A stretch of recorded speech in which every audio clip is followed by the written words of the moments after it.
আজকের ভিডিওতে আমার বাবু ব্যবহার করা এই ওরাল ক্লিনার বা সিলিকন টুথব্রাশ সেটের রিভিউ করব। বাচ্চাদের ওরাল এরিয়াটা ক্লিন রাখা কিন্তু খুবই জরুরি। অনেক সময় বাচ্চাদের খেয়াল করলে দেখবেন মুখের ভিতরে সাদা এক ধরনের প্রলেপ পড়ে, বিশেষ করে টাং এরিয়াতে। আর এই সাদা প্রলেপ থাকলে কিন্তু বাচ্চাদের খাবারের রুচি অনেক কমে যায়। সাদা প্রলেপটা হয় কিন্তু ফাঙ্গাল অ্যাটাকের জন্য। আমরা সবসময় খেয়াল করব যেন বাচ্চাদের কোনো রকম ভাইরাস অ্যাটাক না করে। প্রতিনিয়ত এই ওরাল এরিয়াটা ক্লিন রাখলে কিন্তু বাচ্চাদের ফাঙ্গাল অ্যাটাক হয় না। সিলিকনে এমন উপাদান আছে যা সহজে মুখে ব্যাকটেরিয়া জমতে দেয় না। আমি আমার ব্যক্তিগত মতামত বা অভিজ্ঞতা আপনাদের সাথে শেয়ার করছি।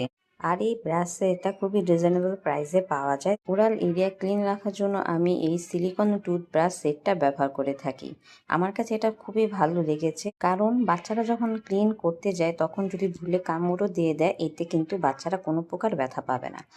এটাতে 3 ধরনের ব্রাশ আছে। যখন বাচ্চার দাঁত উঠবে তখনও কিন্তু এই ব্রাশগুলো দিয়েই দাঁত ক্লিন করা যাবে। এটা কিন্তু খুব সুন্দরভাবে অর্গানাইজ করা যায়, আর সাথে কিন্তু ঢাকনা আছে, এতে ধুলাবালিও পড়বে না। বাচ্চাদের ওরাল এরিয়া ক্লিনের জন্য কিন্তু এই সেটটা ব্যবহার করতে পারেন।